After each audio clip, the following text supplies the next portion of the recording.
Bonjour à toutes, bonjour à tous, nouvelle petite vidéo, cette fois sur un sujet politique aussi, mais à travers une anecdote. Le 29 mars 2024, on est aujourd'hui le 15 avril, donc il y a une quinzaine de jours, le Premier ministre japonais Fumio Kishida a fait une conférence de presse à laquelle j'ai pu assister. Malheureusement, j'ai pas pu poser de questions orales, j'ai juste pu envoyer une question par écrit.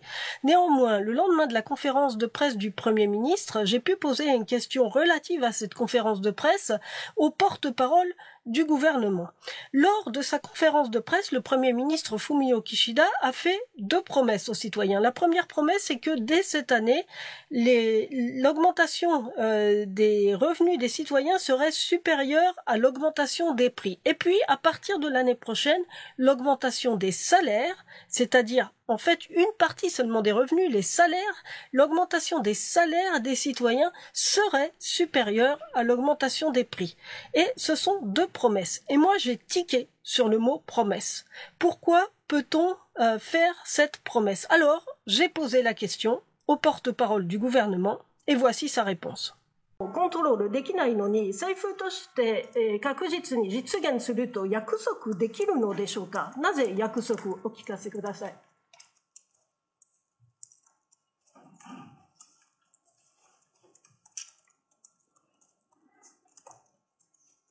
少しお待ちください。Ben voilà, comme vous le voyez, la réponse, c'est un long silence, un très long silence qui a duré en fait 50 secondes. 50 secondes de silence où la seule phrase qui a été prononcée par le porte-parole du gouvernement a été « Patientez un petit peu, s'il vous plaît ». Alors, patienter, pourquoi? Dans ce long moment de solitude, le porte-parole du gouvernement attendait quoi? Il attendait ce que la caméra ne montre pas, mais que moi je voyais, eh bien que les 9 fonctionnaires qui l'accompagnent en conférence de presse se débrouillent pour lui trouver une réponse à ma question.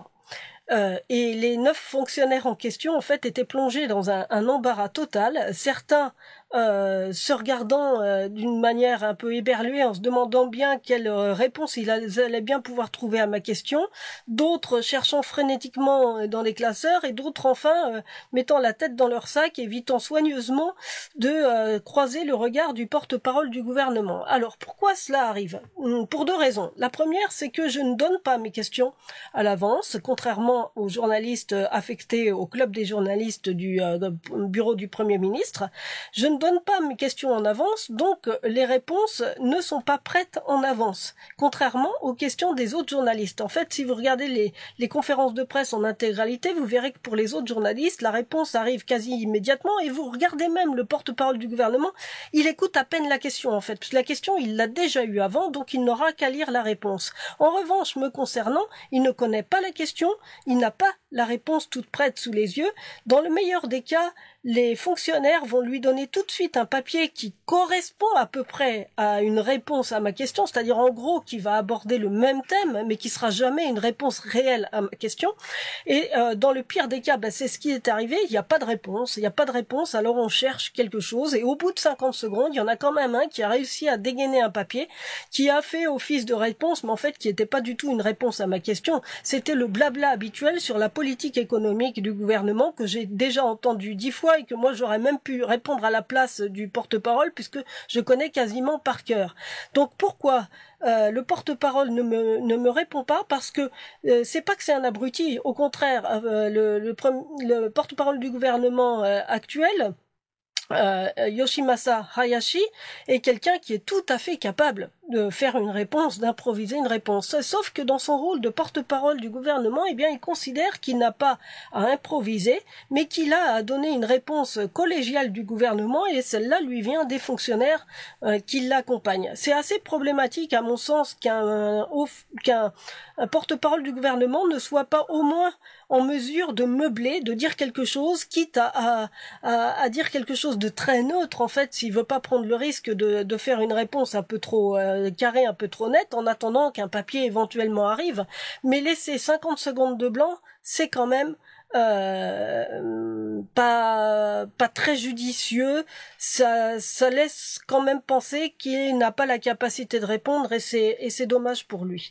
L'autre chose en fait, et c'était le sens de ma question, l'emploi des mots. En fait, je me rends compte à force de suivre le gouvernement japonais qu'il a une façon d'employer des mots qui est trompeuse en fait, et qui c'est stratégiquement, il emploie des mots soit dans un sens inapproprié, soit des mots ambigus qui lui permettent d'avoir une échappatoire au cas où on lui dirait mais au fait vous aviez dit ça, et il peut répondre ah mais non mais j'avais pas dit exactement ça.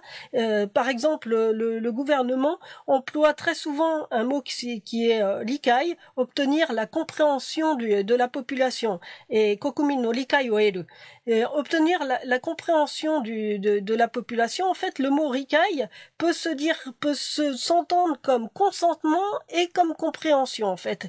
Et donc, très souvent, le public peut l'entendre comme consentement, mais en fait, après coup, le gouvernement peut dire ah mais non, je vous avais pas demandé votre consentement, mais juste votre compréhension. Donc, dans le cas où on demande la compréhension à quelqu'un, ben on lui explique ce qu'on a envie de faire, la raison pour laquelle on a envie de le faire, et puis on peut juger qu'il a compris le sens de nos arguments sans forcément donner son consentement, mais du coup on dit ah mais j'ai quand même obtenu la compréhension de la personne à qui je m'adressais, la compréhension des citoyens, la compréhension de groupes de personnes, de syndicats, etc., etc. Et je m'attache beaucoup au sens des mots. Je m'y attache sans doute plus que les journalistes japonais eux-mêmes, pour la bonne et simple raison que eux peuvent se permettre de transcrire tout simplement dans un article la phrase en japonais telle qu'elle a été prononcée, ou bien la reprendre dans un reportage radio ou dans un reportage télé. En revanche, moi, je dois traduire, et le passage par la traduction m'oblige à m'interroger beaucoup plus sur le sens des mots, et je bute très souvent en fait sur le sens des mots employés par les Japonais, parce que si je les mets par les politiques japonais, si je les mets en français tel que, ça me donne souvent des phrases qui n'ont pas vraiment de sens, qui sont des aberrations. Promettre qu'on va avoir une augmentation des salaires qui sera supérieure à l'augmentation des prix, c'est aberrant. Donc, je le laisse comme ça, mais je suis obligée de contextualiser, d'expliquer que oui, effectivement, le Premier ministre a sciemment employé le mot promesse, mais que c'est des promesses qu'il ne peut absolument pas tenir. Il y a d'autres expressions comme ça très courantes dans le vocabulaire japonais qui me soucient beaucoup. Donc, j'ai même fait une chronique récemment dans un journal japonais pour expliquer à quel point c'était problématique le fait que le gouvernement ait tendance à redéfinir dans un sens qui l'arrange les mots qu'il emploie. Et tout ça, en fait, tous ces aspects un petit peu des coulisses de la politique, eh bien, je les raconte aussi, et je vous renvoie à ces lectures-là dans mes livres. L'un qui s'appelle Japon, la face cachée de la perfection, et qui vous raconte sur divers aspects, la justice, la diplomatie, la politique, le monde culturel, les médias, un petit peu les coulisses, ce qui se cache derrière ce qu'on voit et qui peut être parfois parfait. Et puis, j'ai un deuxième livre qui, lui, d'une autre façon, vous raconte aussi des coulisses médiatiques, des coulisses judiciaires, des coulisses sociétales. C'est un roman, ça s'appelle L'affaire Midori, et c'est publié par Piquier. Je vous renvoie vraiment vers ces deux livres-là parce que vous aurez beaucoup plus de contenu que là dans une vidéo de 10 minutes. Merci et à bientôt.